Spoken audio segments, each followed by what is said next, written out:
Hey guys, it's Andrew from Cardinal Kia. In this video, I'm going to show you how to use your cruise control in the all-new 2023 Kia Sportage. I have in front of me here an LX front-wheel drive in dawning red. Let's get started.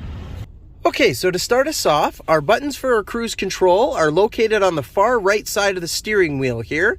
The top right button is the mode button, and this is the button you would press to turn the cruise on. And now in this vehicle, it's just a one button press. So when you press it, the cruise control will turn on and set the speed for you. So you're gonna press that button when you're at the speed you're ready to set for cruise control. And cruise control will come up at the top of the screen here in green to let you know it's on, and then it will tell you digitally exactly what you have your cruise speed set to.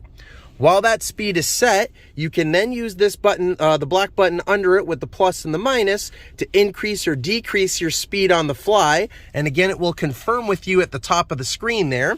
And if you need to temporarily disable it, you either press the pause button underneath the black button here, or you go ahead and just tap the brake. And then when you're ready to resume that speed, you'll go ahead and push this pause button again, and then the car will go back up to speed.